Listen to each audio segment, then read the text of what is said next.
Oke, assalamualaikum warahmatullahi wabarakatuh.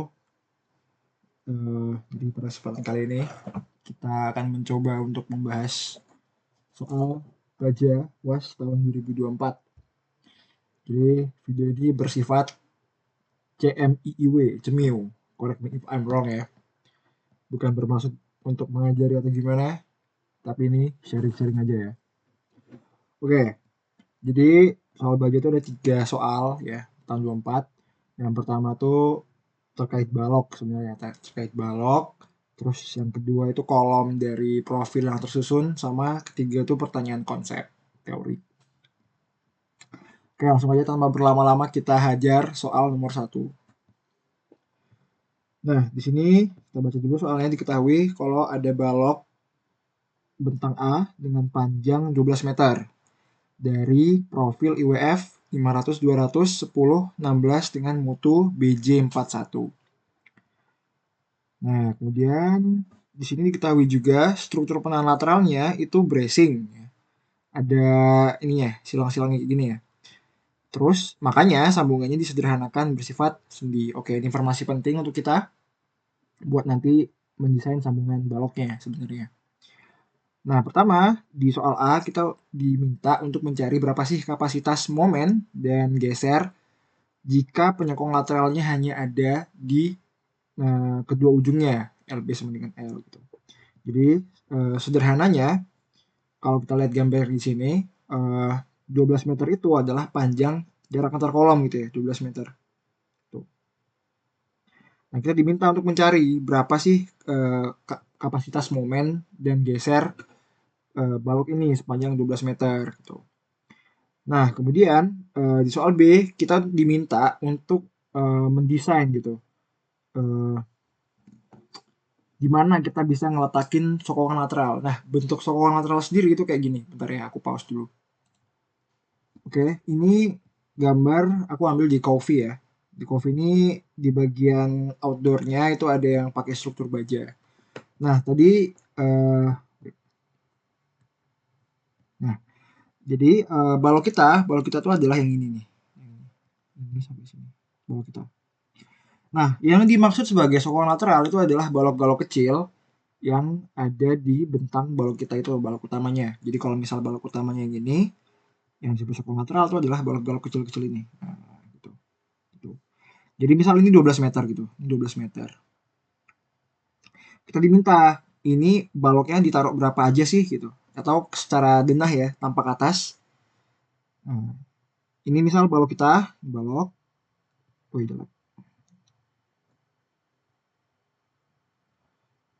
di mana letak sokongan lateralnya? Apakah dipasang satu aja kah, mau dipasang 2 biji kah, atau gimana?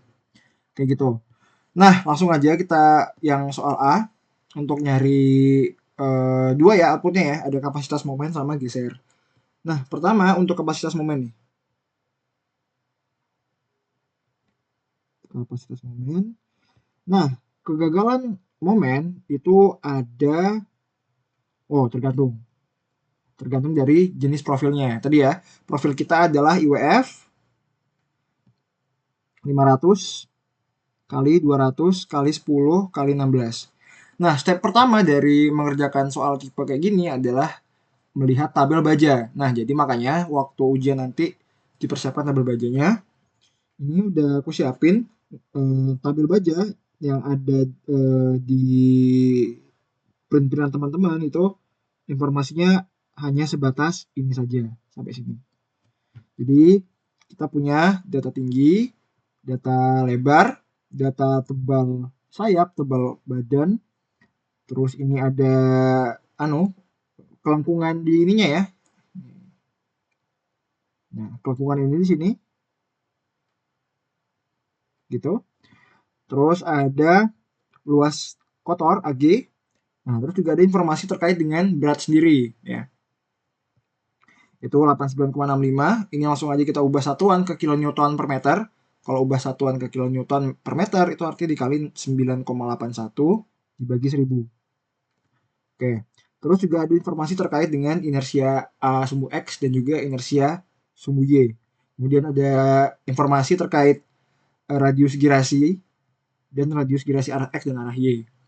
Nah, yang perlu teman-teman garis bawahi, beberapa tabel baja itu hanya menyediakan informasi terkait modulus seksinya itu hanya yang ini ya, elastik. Ingat kembali kalau modulus penampang itu tuh ada dua jenis. Ada modulus penampang elastik, biasanya simbolnya dengan S gitu ya. Dan ada juga modulus penampang yang plastis gitu, simbolnya biasanya Z. Nah, biasanya di tabel baja yang beredar, beberapa tuh ada yang hanya menampilkan satu jenis modulus penampang saja gitu. Misalkan aku ambil contoh di tabel baja yang ini. Nah, tabel baja ini hanya menyediakan modulus penampang Z gitu ya, ZX sama ZY. Nah, kemungkinan besar ya, ini sebenarnya bukan ZX atau ZY, melainkan ini adalah SX atau SY gitu. Jadi teman-teman perlu perhatiin kembali. Kalau bisa teman-teman itu pakai tabel baja yang sudah ada informasi keduanya, udah ada informasi tentang modulus penampang elastis ini, juga ada modulus penampang plastisnya secara bersamaan. Ini kalau mau disamain aja, ini pakai tabel baja dari ITS ya. Cari aja di Google ada kok. Oke, dari tabel baja kita mempunyai informasi ini ya, sampai modulus penampang elastis dan plastis. Nah, sebenarnya kita masih perlu beberapa data tambahan tentang section properties ini ya. Yang pertama itu adalah konstanta Pilin atau konstanta warp ya, warp constant. Nah, besarnya warp constant ini diambil sebesar 1/4 dikalikan dengan IY dikalikan dengan H0 kuadrat. Wait. Nah, ini cemil lagi ya. Ini coba aku nyontek pakai kerjaan sebelumnya. Ya, benar. Nah, 1/4 berarti Y-nya ya. Y itu ini inersia ya, kali H0. Nah, H0 itu adalah jarak antar dua titik berat sayap. Jadi kalau misal sayapnya di sini, ini sayap ya, ini sayap ya, ini sayap. Nah, titik beratnya di sini gitu ya. Nah, ini tinggi total nih, H kan. Ini ada tebal sayapnya, TF. Berarti H0 adalah H dikurangin 2 dikali TF bagi 2 atau H dikurangin TF. Nih, H0 tuh jarak dari sini sampai sini. Nah, ini H0. Tuh. Makanya H0 sama dengan H dikurangin 2 kali TF per 2 atau H min TF gitu. Nah, di sini H kita adalah 500 ya. Dengan tebal flange-nya itu 16. Wait. Oke, dengan kalkulator kita mendapatkan besarannya adalah 1,2533 kali 10 pangkat 12 mm pangkat 6. Nah, kemudian satu lagi yang kita belum tahu dari tabel itu adalah konstanta torsi. Ya. Konstanta torsi itu diambil sebesar sigma dari 1/3 dikalikan dengan B dikalikan dengan T pangkat 3. Nah, maksudnya apa? Nah, gini. Jadi misalnya kita punya profil WF kayak gini ya. Coba kita hapus dulu. Nah, ini aku mau pecah dia menjadi beberapa bagian gitu. Ini bagian 1, bagian 2, bagian 3. Nah, tiap-tiap bagian ini memiliki lebar dan juga tebalnya masing-masing kan. Juga ada tebalnya, juga ada tingginya kayak gitu. Nah, konstanta torsi untuk profil IWF berarti adalah penjumlahan dari tiap-tiap lebar dikalikan dengan tebal pangkat 3-nya. Jadi kalau kayak gini berarti apa tadi? J sama dengan 1/3 dikalikan dengan B1 kali T1 pangkat 3 tambah B2 kali T2 pangkat 3 tambah B3 kali T3 pangkat 3 kayak gitu. Makanya bisa kita sederhanakan menjadi 1/3 dikalikan dengan B ya, lebar total dikalikan dengan TF pangkat 3 ditambah H dikurangin 2 dikali R dikurangin 2 dikali TF dikalikan dengan TW pangkat 3. Nah, mungkin teman-teman nanya, kenapa ini H dikurangin 2R dikurangin 2TF ya? Nah, H itu tadi adalah lebar dari, tinggi dari luar keluar. Nah, di sini kita punya TF, di sini kita punya TF. Nah, di sini kita punya R, itu akibat apa ya? cekungan. Itu kalau di AutoCAD fillet namanya, fillet. Nah, di bawah juga ada R di sini. Terus di bawah juga ada TF. Makanya untuk mencari luas si ininya doang, si badannya doang itu adalah H dikurangin 2T dikurangin 2R. Ya sebenarnya kalaupun nggak dikurangin 2R, R-nya dianggap 0 juga sebenarnya nggak terlalu masalah sih. Hasilnya nggak akan terlalu yang jauh beda gitu. Nah, ini kalau kita masukkan dalam bentuk angka, ini menjadi sepertiga dikalikan dengan 200 ya. 500 200 ya. Kali berapa TF-nya? 16. Maka 3 tambah 500 min 2 kali 20 min 2 kali 16 kurung kalikan dengan TW. TW-nya adalah sebesar 10.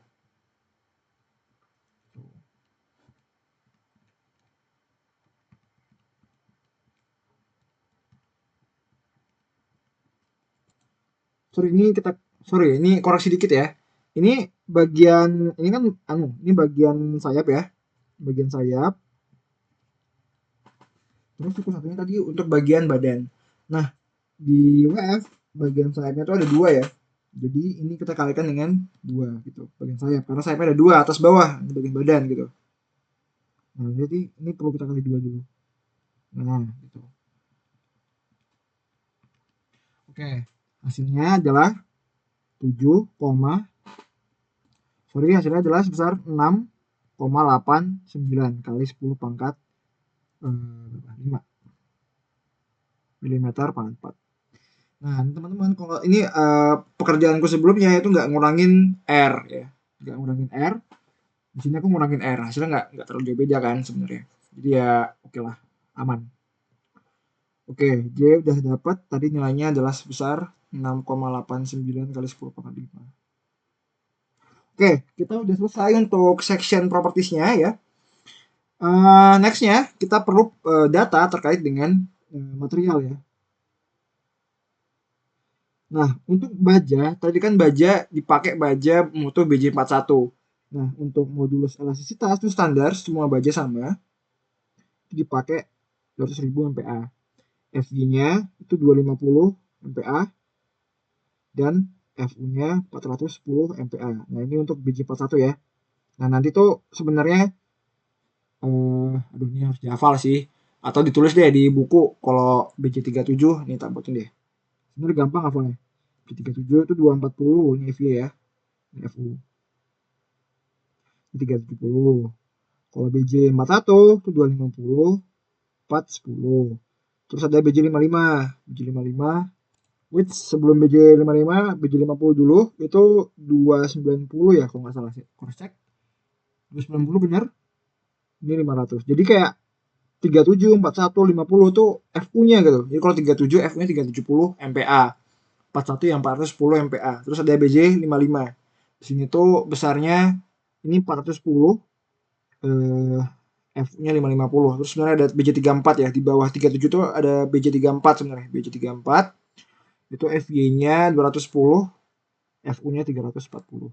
Nah, gitu ya. Jadi yang kita pakai adalah yang BJ41. Oke. Nah, satu lagi yang data kita perluin adalah shear modulus atau modulus elastis geser. Nah, itu sama kayak modulus elastis baja. Ini diambil standar ya, besarnya 77.200 MPa. Atau sebenarnya kalau dipakai 80.000 juga ya masih reasonable gitu, pakai 80.000. Gitu.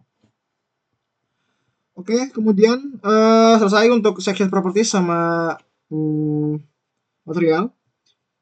Sekarang kita coba cari ini ya, analisis strukturnya. Kita selesaikan analisis strukturnya gitu.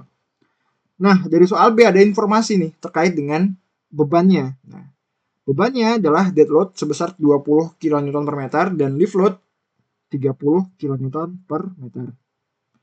Nah, ini bebannya. Ada dead load berapa? 30 atau 20? 20 kN per meter dan lift load sebesar 30 kN per meter. Gitu. Nah, dari tabel baja tadi kita juga tahu kalau misalnya ada berat tambahan, beban mati tambahan akibat profilnya itu sendiri gitu. Nah, tadi kan kita udah ubah juga tuh dia ke dalam kilonewton per meter. Nah, tinggal tambahin aja. Tinggal tambah 0,879 kilonewton per meter. Ini akibat profil. Oke. Nah, untuk kombinasi terfaktornya biasanya yang menentukan dan kayaknya most of the time yang menentukan tuh adalah 1,2 dead load tambah 1,6 dead load. Nah, ini berarti kita ambil 20 tambah 0,879 tambah 1,6 kali 30. Ini sebesar 73,055 kilonewton per meter. Nah, balik lagi ke soal yang udah kita baca tadi. Kalau tadi sambungannya itu tipenya sendi ya, karena lateralnya ditahan oleh bracing gitu. Jadi si balok ini dirilis momennya itu 0 di ujung-ujung gitu. Jadi karena demikian, kita bisa idealisasikan baloknya itu sebagai suatu simple beam. Karena ujung-ujungnya itu sendi gitu. Jadi gak ada tahanan momennya. Jadi bukan jepit-jepit, tapi ya sendi-sendi. Dengan beban di atasnya itu merupakan beban terbagi rata sebesar ini PU. Nah, dari sini secara analisis struktur statis tertentu, kita bisa tahu kalau misal atau manual deh, PU tadi 73,055. Nah, di sini berarti resi tumpuannya kan tadi panjang baloknya adalah 12 meter ya. Nah, tadi PU kita itu adalah 73,055 ya kan. Berarti reaksi tumpuan ini kalau A, ini B gitu sama dengan PU kali L per 2 gitu kan. Itu 438,33 kilonewton gitu ya. Nah, ini kalau males skip dikit lah ya. Nanti shear-nya kan kayak gini set. Nah, ini set terus set gitu lah. Jadi 438,33 ini 438,33 juga gitu ya kan. Terus kita nyari momennya. Ya, momennya bentuknya kayak gini kan. Nah, gitu. Nah, sebenarnya gini, ada trik dikit ya. Nah, ini garis ini itu sebenarnya bisa kita jadiin persamaan garis lurus ya. Itu sama dengan Vx RA dikurangin dengan PU kali X gitu. Iya, benar. PU kali X. Nah, artinya ini berarti 438,33 dikurangin 73,055 kali X. Nah, ini persamaan garis ini. Jadi sepanjang titik ini kita bakal tahu nilai shear-nya kayak gitu. Jadi pas X-nya 0 berarti shear-nya itu maksimum di 438,33 kayak gitu. Terus ada hubungan antara momen sama geser ya. Momen itu adalah integrasi pertama dari geser. Artinya sebesar 438,33 X dikurangin 3,055 bagi 2 berapa? 36 ya, 36,528 X kuadrat. Nah, tambah C sebenarnya, tambah C. Nah, kita tahu kalau di simple beam gitu ya, momen di ujung-ujung itu 0. Kita tahu di soal juga kan, terjepit sendi gitu. Nah, kita tahu kalau M0 itu 0 gitu. Berarti 0 sama dengan 438,33 kali 0 ya kan, dikurangin 36,528 kali 0 tambah C. Berarti C sama dengan 0. Artinya persamaan momen kita adalah 438,33 X dikurangin 36,528 X kuadrat.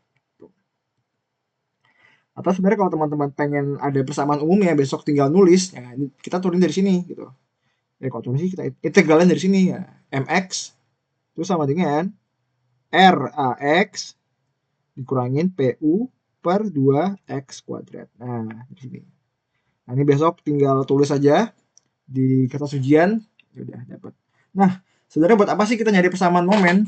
Karena nanti kita bakal mencari nilai CB ya. CB itu buat apa juga? CB itu nanti kita pakai waktu perhitungan kapasitas lentur, terutama pada kegagalan lateral torsional buckling (LTB) gitu. Tapi nanti sementara kita cari dulu momen-momennya ya.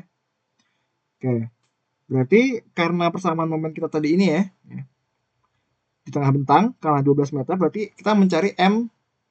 Nah, di 438. Nah, enaknya gitu kalau udah punya persamaan momen, tinggal kita masukin aja X-nya. Kita mau nyari momen di titik manapun, ya udah gitu. Nah, ini sebesar 1314,99 kilonewton meter. Nah, inilah yang menjadi momen ultimate kita. Momen ultimate kita ya, MU. Nah, tadi aku juga udah bilang kalau kita bakal mencari nilai CB. Nah, CB itu rumusnya yang ini. Rumusnya ini. CB ya. Ini dari SNI ya. Di bab F, dibaca nanti di bab F. Di F1 harusnya, F1. Itu di bagian-bagian awal dibahas tentang CB. Nah, CB adalah 12,5 M max. Nah, M max itu tadi yang ini ya. Per 2,5 M max tambah 3 MA, MB, MC. Nah, MA itu adalah momen pada seperempat bentang. MB adalah momen pada 2/4 bentang atau setengah bentang ya. MC adalah momen pada 3/4 bentang. Nah, karena tadi bentang kita adalah 12 meter, artinya seperempat bentangnya adalah 3 meter. 2/4 bentangnya 6 meter, dan 3/4 bentangnya 9 meter. Artinya kita perlu nyari berapa sih nilai M3 dan M9 gitu. Nah, nilai 3 sama 9 tadi tinggal kita masukin aja ke persamaan yang udah kita punya. Nah, balik lagi, ini enaknya kalau kita udah punya persamaan momennya. Tapi teman-teman perlu tahu juga dari mana datang persamaan momennya. Ya, tadi itu ya, momen adalah integrasi pertama dari geser atau merupakan luasan dari bidang gesernya. Ini ya. Jadi X-nya untuk M3 kita ganti 3 di sini, ya kan? X kuadratnya ganti 3. Demikian untuk yang 9. Nah, X kita masukin 9, X kuadratnya juga masukin 9 kuadrat. Nah, ini udah tak hitungin. Untuk M3 itu besarnya 986,24 kilonewton meter. Dan M9 itu adalah, oh sorry, ya benar, sama ya, simetris ya.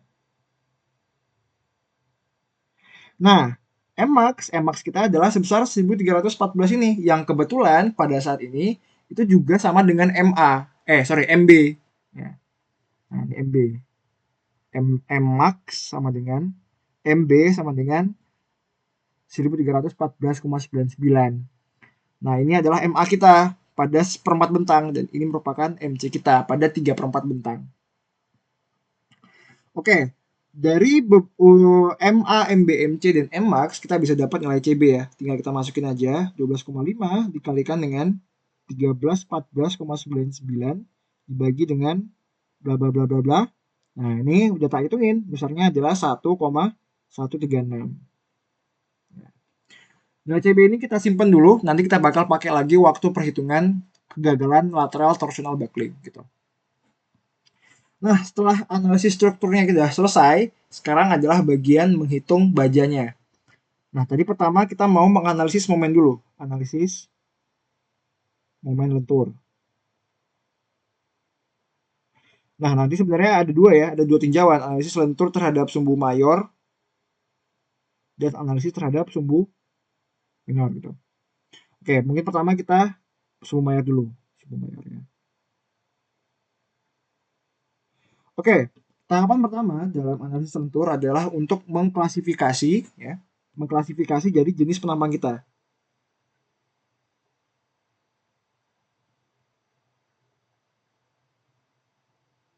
Buat apa kita mengklasifikasi penampang kita? Ya biar kita tahu di peraturan itu kita pakai pasal berapa karena sangat-sangat amat terkait ya. Misal penampang kita jenis A, maka nanti yang berlaku adalah pasal F2 misalnya kayak gitu. Tapi kalau penampang kita jenisnya itu B, berarti yang berlaku adalah pasal F3 dan lain sebagainya gitu ya. Jadi pertama kita harus lihat dulu penampang kita tuh jenisnya penampang apa. Nah, untuk penampang IWF, oke, nah untuk mengklasifikasi penampang itu tadi untuk baja IWF ya, itu teman-teman lihat di SNI. terutama di ini nih, tabel B41 ini ya. Jadi kalau B41 nanti dilihat nih, ada tabel B41B, ada juga tabel B41A. Nah, tabel B41A yang ada di halaman 16 ini dipakai untuk mengklasifikasi elemen tekan ya, aksial tekan. Sementara untuk B41B itu dipakai untuk elemen lentur gitu. Nah, ini dia aksial tekan ya, aksial tekan ini untuk aksial lentur. Kok aksial lentur sih? Mengambil lentur gitu. Oke, kita lihat untuk penampang IWF. Di sini ada untuk sayap ya, untuk sayap lambda P. Nah, ini sebentar dilihat dulu, 0,38 sama 1 dibandingin sama nilai B per T ya. Terus ini sayap ya. Untuk badan juga ada di sini, badan profil I simetris tunggal, bukan yang ini, berarti yang ini ya. Simetris ganda. Maksudnya simetris ganda itu simetri ada dua, sumbu simetri 1, sumbu simetri 2. Nah, ini batasnya. Tuh. Oke, jadi kan ada dua nilai ya. Diingat ada dua nilai, ada lambda P sama lambda R ya. Oke.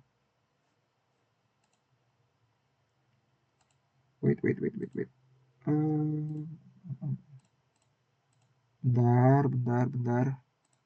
Oke. Nah, tadi ada dua nilai ya. Ada nilai lambda P dan juga ada nilai lambda R ya.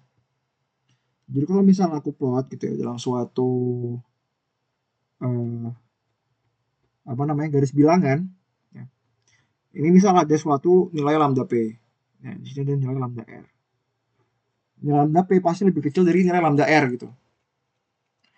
Nah, nanti kita bakal nyari nilai lambda. Nilai lambda itu adalah rasio lebar dibagi dengan tebalnya. Ya. Jadi kalau misalnya kita meninjau bagian sayap, berarti yang kita tinjau adalah B dibagi dengan TF gitu. Atau waktu kita meninjau badan berarti H per TW. Nah, nilai lambda ini bakal kita bandingkan sama nilai-nilai lambda P dan lambda R. Kalau misalnya nilai lambda kita tuh berada di sini, ya, berarti kan lebih kecil ya dari lambda P dan otomatis bisa lebih kecil dari lambda R ya. Nah, ini ada 3 ya, ada 3 ruas ya, ada 3 tiga luas ya. Di bagian sini profil kita tuh disebut sebagai profil yang kompak gitu. Kalau di bagian sini masuk bagian sini itu disebut sebagai profil non kompak. Kalau udah melebihi dari lambda R ya, itu langsing gitu. Nah, nanti kita lihat lambda kita tuh berada di bagian sini kah, atau bagian sini. Nah, kurang lebih kayak gitu. Nilainya lambda P ini tadi itu ditentukan dari tabel B41 B41B. Gitu. Nah, pertama kita meninjau untuk sayapnya ya, tinjauan sayap yaitu adalah B dibagi dengan TF ya. Nah, kalau teman-teman tadi notice nilai B ya saat kita ninjau sayap, ya, sayap yang ini ya, nomor 10 nih ya. Sayap B itu adalah setengah dari lebar ya, setengah dari lebar. Jadi bukan sepanjang lebar sayap ini, tapi hanya dari tengah gitu ya, setengahnya. Berarti, nah ini jangan salah, ini rawan salah nih di bagian sini nih. Ini berarti 500 dibagi 2 dikali dengan 16, karena TF kita tadi 16 ya. Nah ini sama dengan, B kita 200, sama dengan 6,25. Nah, nilai lambda P tadi itu adalah 0,38 akar E dibagi FY, sama dengan 10,75. Ini lambda ya. Nah, lambda kita ternyata ini ya 6,25 itu lebih kecil dari 10,75. Artinya berada di sini nih, teman-teman. Ada di sini. Di daerah ini. Artinya sayap kita tuh kompak. Nah, kompak. Nah, jadi kalau misal lambda teman-teman itu udah lebih kecil dari nilai lambda P, sebenarnya perlu nggak perlu sih untuk nyari ininya? Sebenarnya perlu nggak perlu untuk nyari lambda R, karena nilai lambda P ini pasti lebih kecil dari nilai lambda R. Nilai lambda P pasti lebih kecil dari nilai lambda R. Kalau profil teman-teman lambdanya berada di sini, ya kan? Lambdanya berada di sini, oh ya otomatis sudah lebih kecil dari lambda P dan lebih kecil dari lambda R, udah otomatis kompak kayak gitu. Oke, ini tinjauan sayap. Terus ada tinjauan terhadap badan. Nah, badan itu adalah H bagi dengan TW. Nah, kita lihat lagi di gambarnya, di tabelnya. H-nya itu definisinya apa gitu. Di sini H-nya itu mana ini H ya? H-nya adalah jarak bersih ya. Nah, ini ada ini sebenarnya ada keterangannya di bawah kalau nggak salah ya.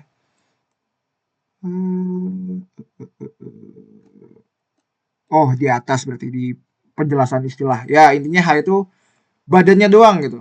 Jadi secara matematis nilainya H itu sama dengan 500 dikurangi dengan 2R dikurangi dengan 2F tadi ya. Bagi dengan TW-nya 10. Sama dengan 42,8 dan nilai lambda P kita itu sama dengan 3,76 akar E dibagi FY sama dengan 106,35. Nah, demikian nilai lambda kita yang untuk badan itu juga beradanya di lebih kecil dari lambda P. Berarti ini ya kompak gitu. Nah, jadi sayap kita kompak, badan kita kompak gitu. Nah, ini udah selesai nih untuk klasifikasi penampang. Selanjutnya kita mengidentifikasi yang aku bilang tadi ya. Pasal mana yang berlaku? Nah, ini kita cek di F1. Bab F1.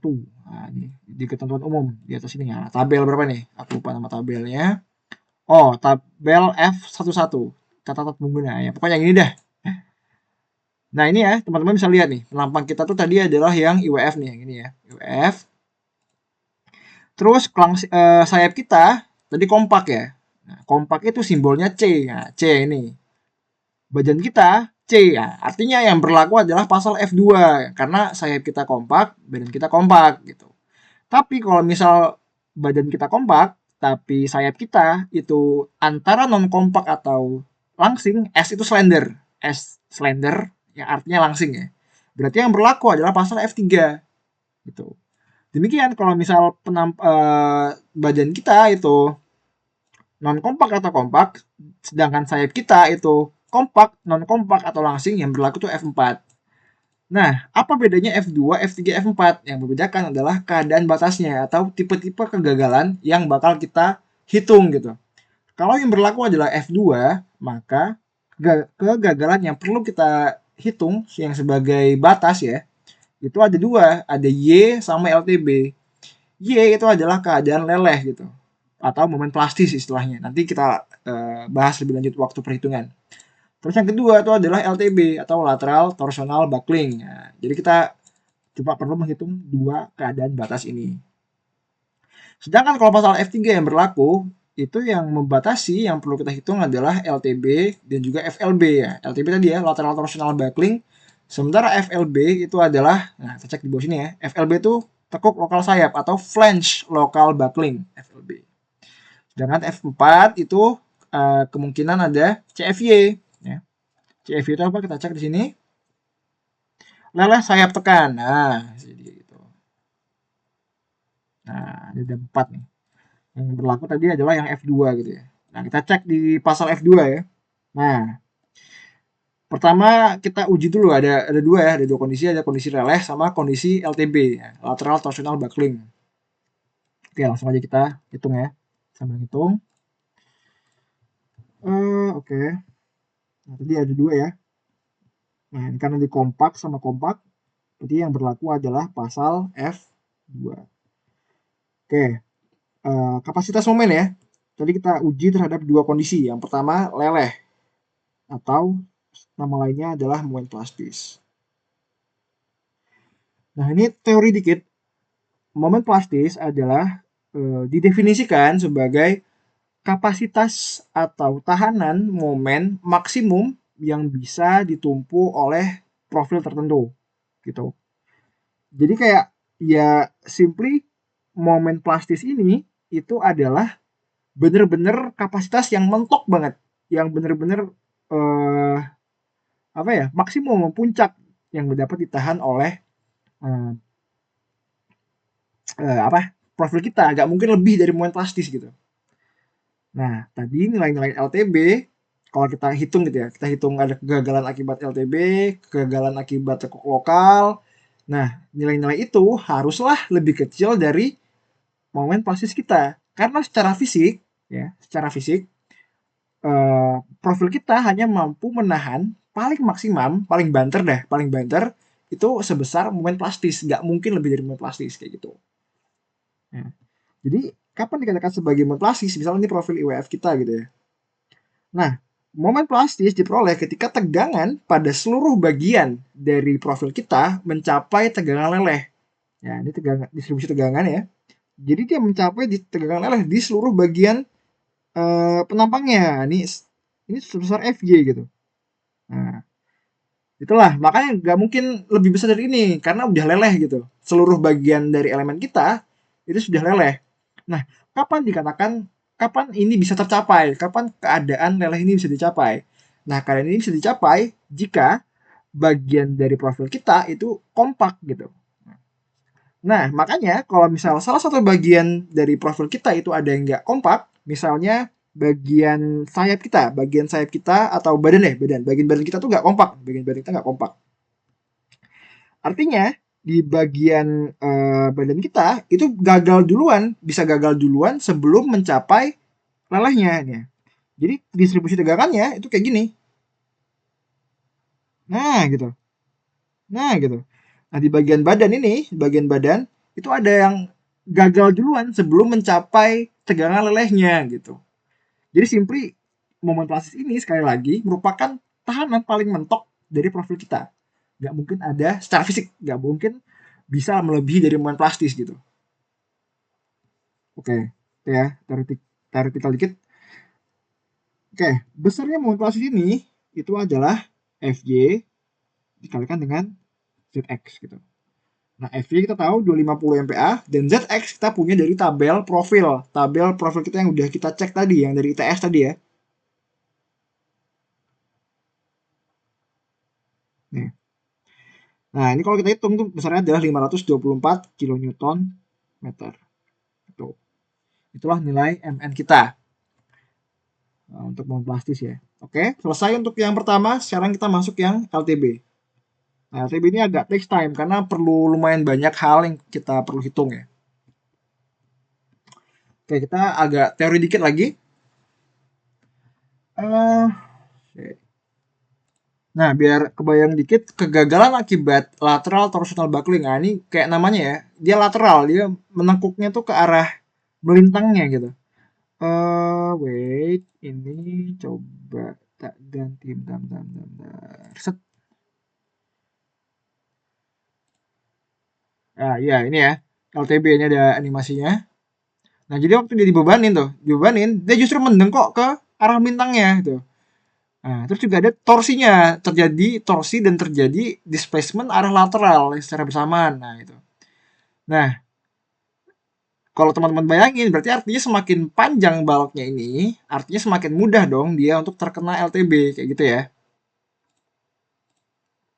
Nah, gitu. Nah, sama. Jadi kita perlu tahu dulu, profil kita itu sebenarnya cukup panjang nggak untuk bisa terjadi LTB, atau sebenarnya kolom balok kita itu pendek, jadi kemungkinan nggak mungkin terjadi LTB gitu.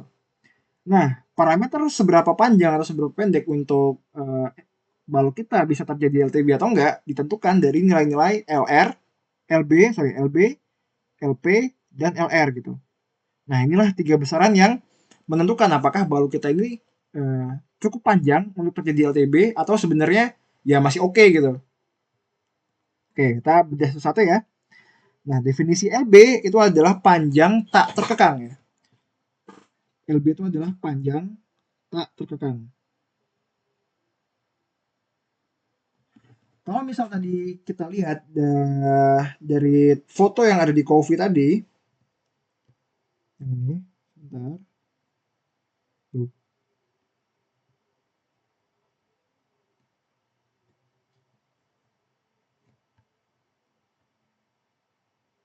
Nah, foto Coffee yang tadi ya, memang jarak awal kolom kita misalkan tadi 12 meter ya. Di sini 12 meter. Ini 12 meter. Tapi di bagian sini dia tuh ada kekangannya. Jadi ada pegangannya. Nah, makanya sebenarnya LB untuk kasus ini itu bukan 12 meter, tapi 6 meter. Nah, nih, karena ada kekangan pada tengah bentang. Jadi kalau kita tinjau ya dari tampak atasnya, ini kayak gini nih. Ini balok utama kita, ya kan? Ini balok utama kita ya. Nah, eh, di bagian sini itu ada kekangannya, ada pegangannya di sini. Nah, itulah yang namanya kekangan ya. LB tadi adalah panjang yang tak terkekang. Nah, kalau tadi panjang total kita 12 meter, artinya panjang yang tidak terkekang itu mungkin hanya 6 meter karena ada kekangan di tengah-tengah sini. Nah, itulah nanti yang kita coba hitung di nomor C gitu. Oh, nomor B, sorry, nomor B. Nah, untuk kasus A, kita mengabaikan dulu sementara. Artinya, ya kekangan kita, LB kita, panjang tak terkekang kita, ya sepanjang 12 meter ini gitu. Nah, untuk kasus A, berarti LB kita sama dengan 12 meter. Nah, sekarang kita perlu tahu berapa nilai LP sama LR-nya untuk mengetahui apakah sebenarnya LB kita ini cukup panjang atau enggak ya, kayak tadi aku bilang ya, untuk terjadi LTB gitu. Nah, besar-besarnya LP sama LR tuh ada di bagian di peraturan ya. Nah, ini mungkin kita ringkesin aja. LP itu besarnya 1,76, RY akar E dibagi FY. Nah, ini besarnya adalah 2155,5 meter atau 2 meter ya, ini milih ya. Atau 2 meter gitu. Dan LR, nah ini juga caranya cukup panjang. Nah, ini ada di sini sih sebenarnya, nanti dilihat aja ya. Nah, itu 6,6 meter atau secara ini ya, milinya 6.622,64 mm. Ini ya.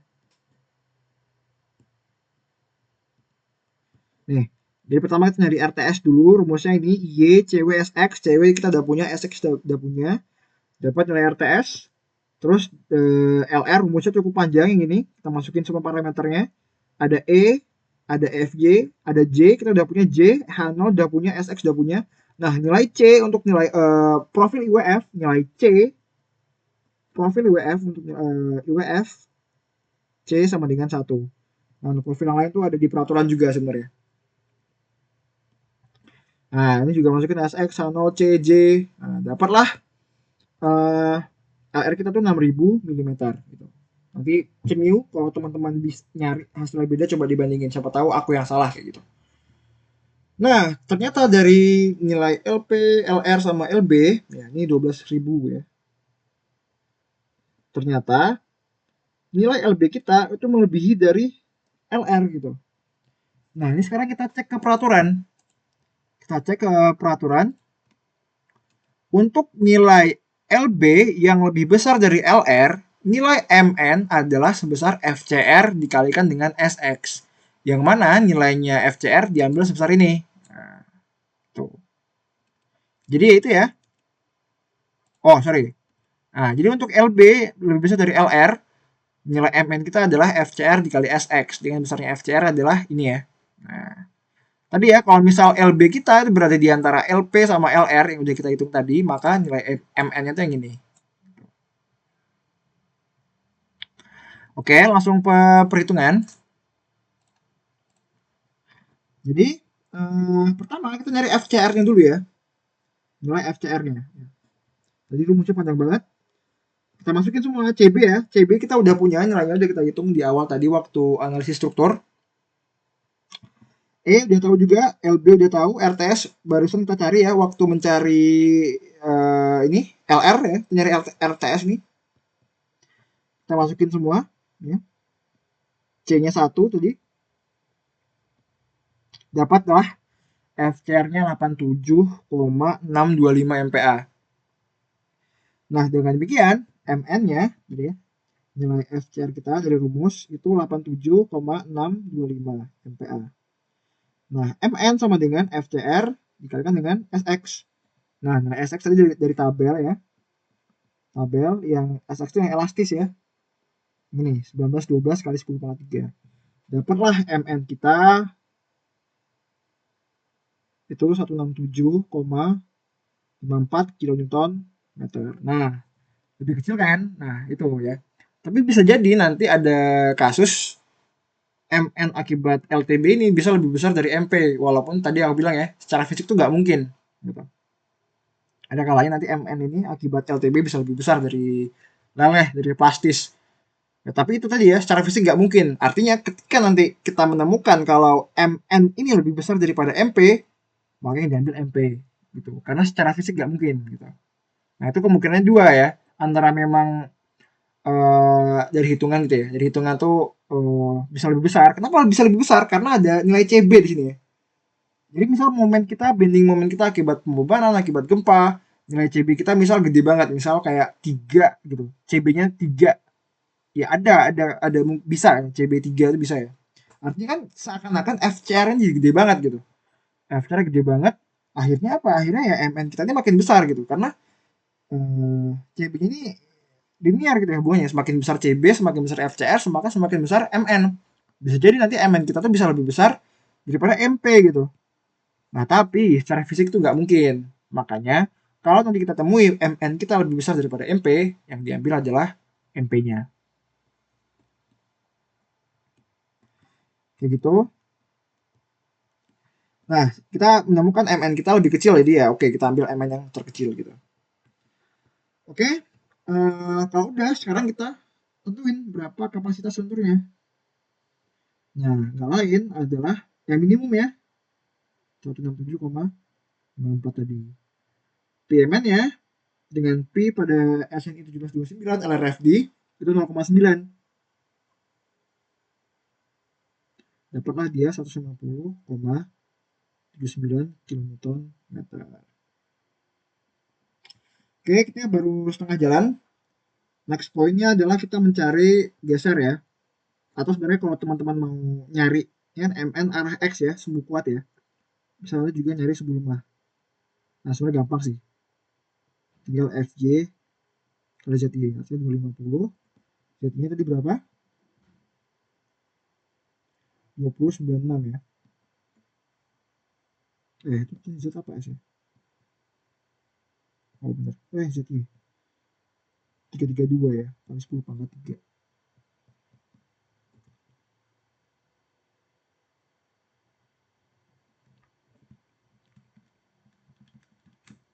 Dapat 83 kilonewton meter.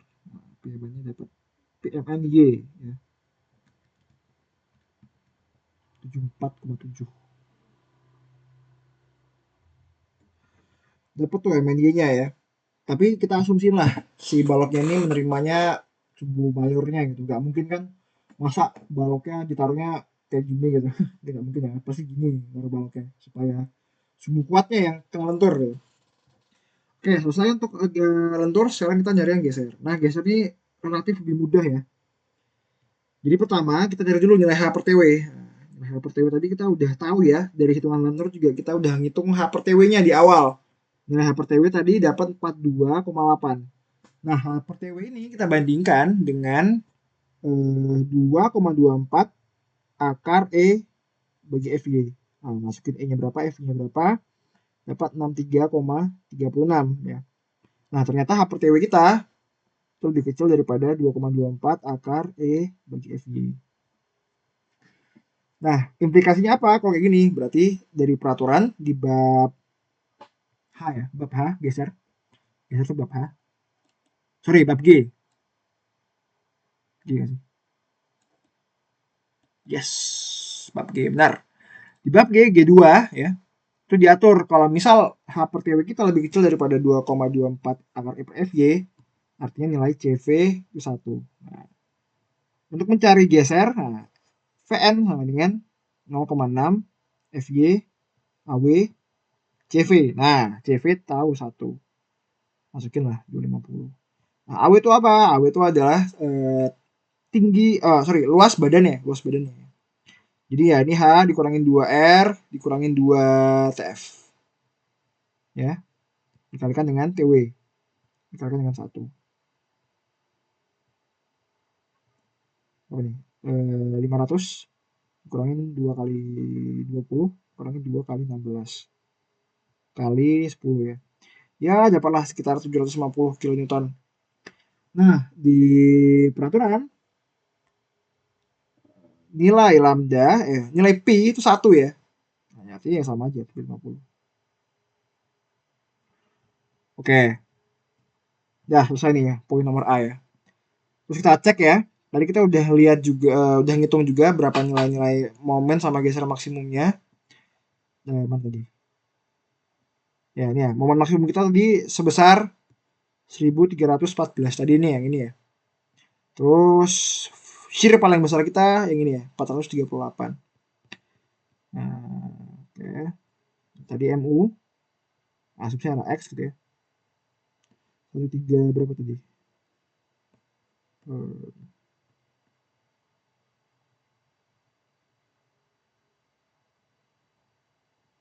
Terus VU-nya juga 438,33.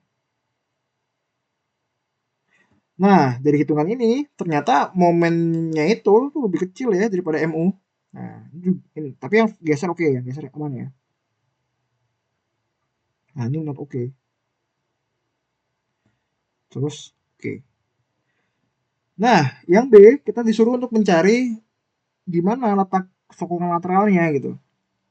Nah, kayak tadi aku bilang, kondisi momen plastis ini itu tuh kondisi maksimum gitu ya, yang bisa ditahan oleh jenis profil itu. Jadi even though ya kita naruh dimanapun, seberapa banyak pun sokongan lateralnya, itu tidak menambah kapasitas momen plastisnya gitu. Jadi tadi ya, denah tadi ya, aduh udah hapus ya. Jadi misal nih tadi ya, ini balok utama kita tak kasih sebanyak-banyak apapun sokongan lateral di sini. Kalau momen ultimate kita tadi sebesar 1314,99 ya, kita bandingin dengan momen plastis tadi cuma sekitar 500-an, ya kan jauh banget gitu. Jadi ya kalau aku naruh berapapun sokongan lateral, nilai si MP ini nggak bakal bertambah gitu. Demikian nilai MU-nya juga nggak bakal berkurang. Nah, jalan satu-satunya adalah dengan penggantian profil. Nah, gitu. Jadi sebelum kita nambah sokongan lateral, kita perlu ganti profil dulu karena kapasitas maksimum dari profilnya aja itu cuma 500-an gitu. Mau ditambah berapapun sokongan lateralnya, ya nggak bakal cukup gitu.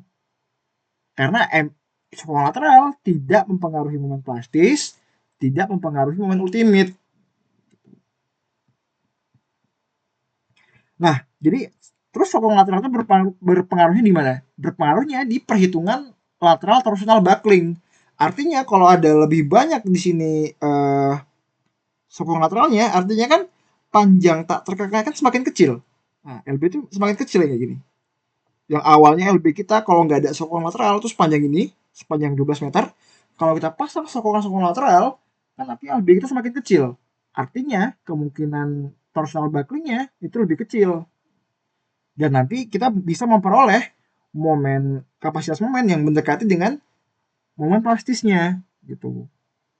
Nah, sedangkan kalau momen plastisnya sendiri, kapasitas mentoknya udah cuma 500-an doang, sedangkan momen ultimate itu cuma 1000-1000-an gitu, hampir 2 kali lipatnya gitu. Ya, nggak bisa ya, harus diganti profilnya dulu. Nah, ini kita ya, ini ada di sini sih sebenarnya. Wow, di besok lateral kapasitas terpilih terpaut jauh, nggak bisa, perlu dilakukan penggantian profil. Nah, untuk mengetahui kita perlu profil yang seberapa besar, kita hitung ZX-nya. Kan tadi MP ya. Tuh kali Pi ya. FY dikalikan dengan ZX. Nah, MP-nya ini kita asumsiin sebesar yang kita perluin. Sebesar 1300 tadi ya, 0,9. Kali dengan 1314,99. Nah, ZX perlunya berarti salah. Berarti ini harusnya dibagi nih. Gitu. 0,9 kali 250. Nah, ini perlunya itu berapa nih? 5,8421 kali 10 pangkat 3 cm pangkat 3. Nah, inilah yang kita perluin ZX-nya.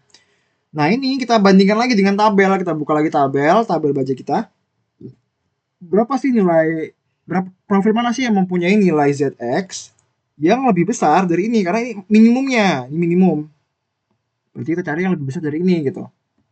Nah, kita cek ternyata di tabel profil yang lebih besar dari ini adalah profil 700. Nah, ini profil 700. Yang mana besarnya ZX-nya itu adalah 6000. Kita perlunya 5000. Jadi oke. Jadi sebelum kita menambah sokongan-sokongan lateral, kita ganti dulu dia profilnya. Jadi IWF 700 kali berapa nih? 300 ya. Kali 24. Gitu. Nah, nanti dari hitungan profil ini dicoba misal dikasih tuh sokongan lateral di tengah ya. Jadi aduh bentar. Apa juga guys. Nah, dicoba profil ini dengan misal aku nambahin sokong lateralnya di tengah bentang.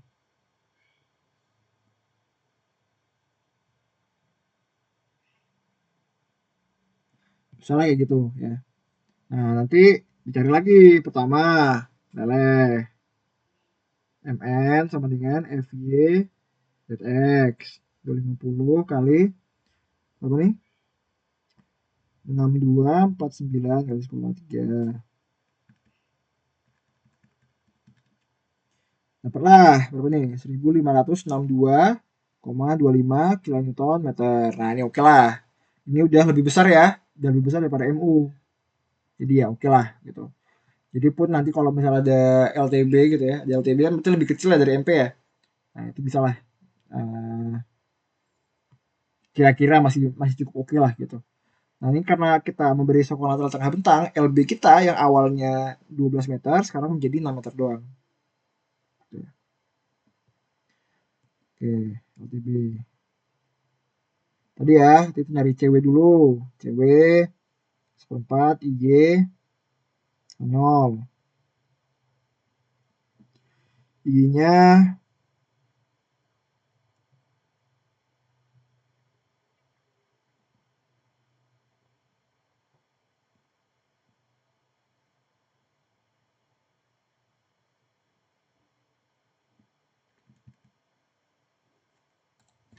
oke, ini data hitungin untuk LB dia 6000 ya karena kita anu bagi dua gitu.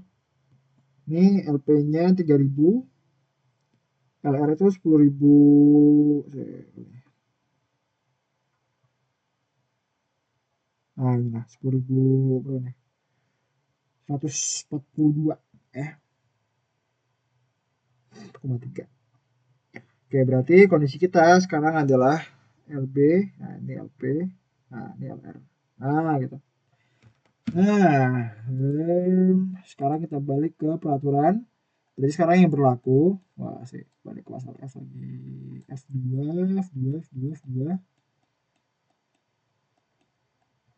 Nah, yang berlaku adalah yang B ini sekarang ya. Nah, kita copy aja.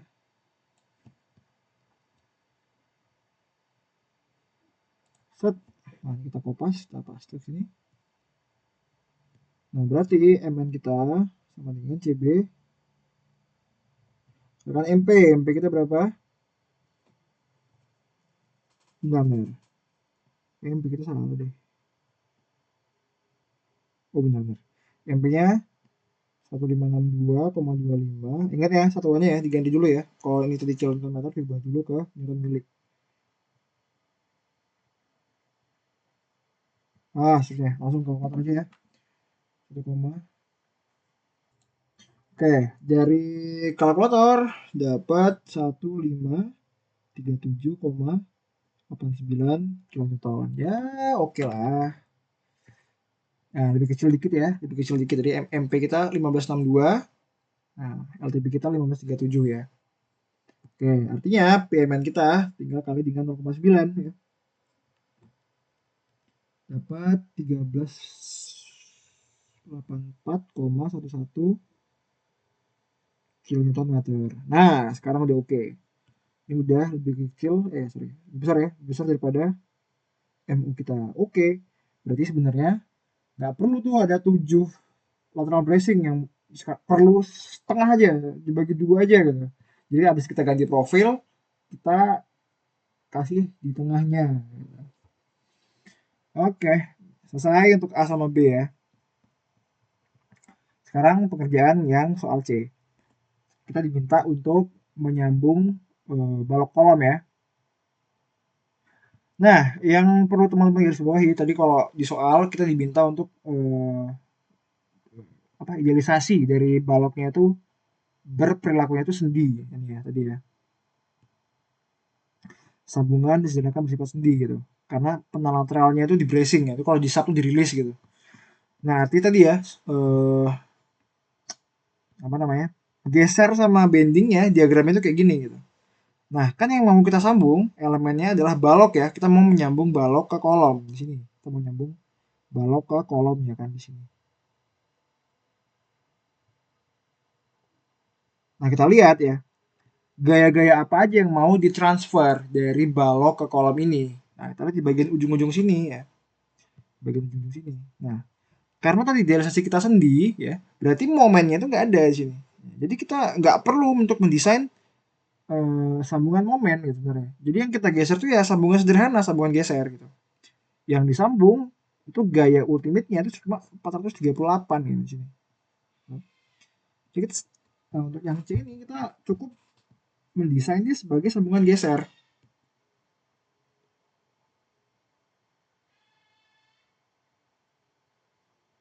Ya udah berarti yang kita desain tuh nggak perlu ada aksial tariknya. Jadi bener-bener pure geser gitu.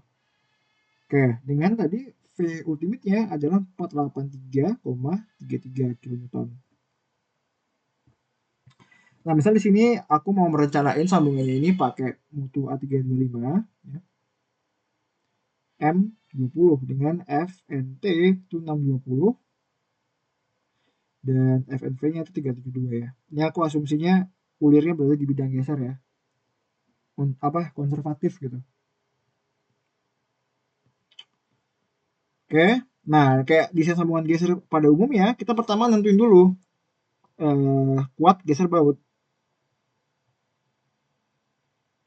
Yang mana nggak lain sama dengan FNV-nya dikalikan dengan luas bautnya gitu. Berarti ya 372 dikali bidang gesernya ya. Nah, tadi misal profil IWF kita kan kayak gini nih. Ini potongan melintang berarti ya. IWF kita kayak gini.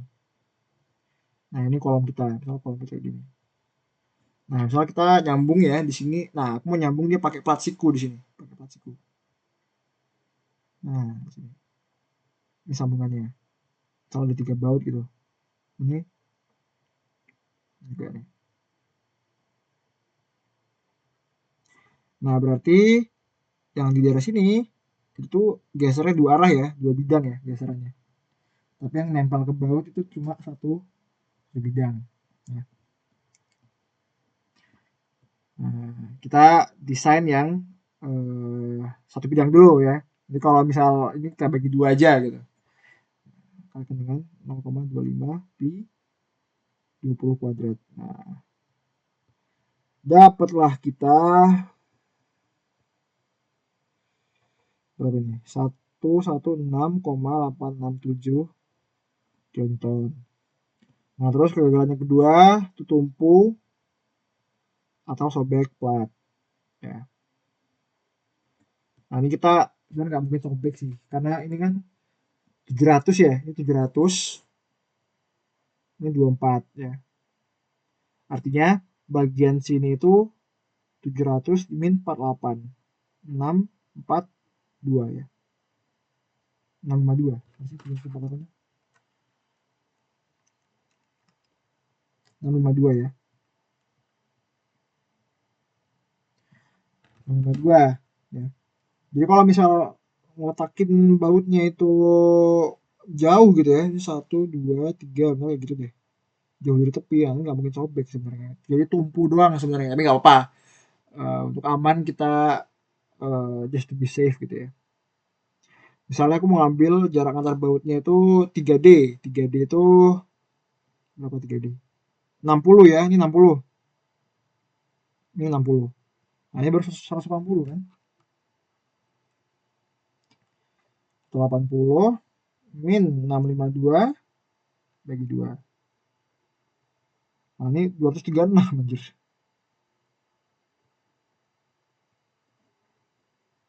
Ya, oke lah. Nggak mungkin juga sih. Itu bagi rata aja lah, bagi rata 6 ini 1 2 3 4 652 bagi 4 gitu ya. Nah, 163, 163. Nah, bagi rata ya, 163. Jadi ini 163, 163, 163, 163. Ah, gitu. Bagi rata ya. Sebenarnya nggak mungkin kayak gini ya. Bisa lah divariasiin lah. Misal mau dibuletin, ini berapa? 6. Ya. 6 bilangin ya. Berarti 160 lah, sini 160. Ini 160. Nah, eh,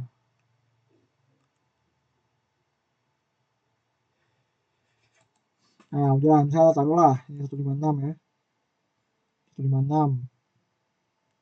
Tengah sini 170. Duh, ini gede banget sih baloknya jujur. Tapi emang kayaknya gede, Cuk. Nah, ya gini misal. Nah, pertama kita cek dulu ya. LC, T, FU. LC itu panjang kritis ya. Nah, kita ambil yang paling kecil antara ini jarak ke tepi atau jarak antar baut. Biasanya sih jarak ke tepi gitu. Ya, ini kita desain 156 ya, lebih kecil jarak ke tepinya. Tebalnya let's say kita tembak 15 mili gitu. FU-nya bikin 41, 10.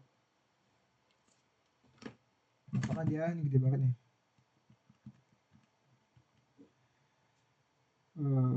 112 1151,28 kilonewton itu nggak mungkin ya, tinggi banget. Jadi bautnya putus duluan sebelum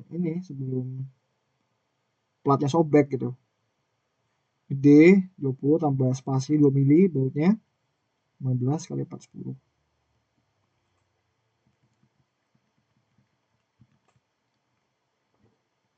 Udah 324. Nah, ternyata yang lebih kecil adalah kekuatan geser bautnya yang ini ya, yang kecil. Sehingga yang menentukan itu sama dengan berapa nih? 87,65 kilonewton. Nah, artinya eh, untuk menghitung jumlah bautnya, tinggal VU dibagi dengan PRN aja. Gitu. VU-nya kita udah punya tadi ya, VU-nya 483, 438 ya, 483, 438 kayaknya. 438 tuh, salahnya. 438,33 dibagi dengan 87,65. Nah, ini berarti kita perlu 5, sekian baut. Nah, kita ambillah 6 baut. Nah, 6 baut ini untuk satu bidang geser. Artinya 6 baut itu di yang ke kolom nih 6 baut ada 1 2 3. Berarti bener ya asumsi tembakan awalnya. 3 1 2 3. Sedangkan yang menuju balok karena bidang gesernya 2, artinya ya udah ada 3 baut aja yang kita perlu. 1 2 3. Nah, gitu. 6 baut. Nah, setelah dapat kayak gini, terus dikontrol lah, kontrol. Sama lah, kontrol. Pertama tarik itu ada leleh, fraktur. Terus yang kedua blok geser sebenarnya. Nah, tapi sebenarnya ini nggak mungkin kejadian sih. Tapi boleh lah kalau mau dicek monggo gitu. Oke, nomor 1 selesai.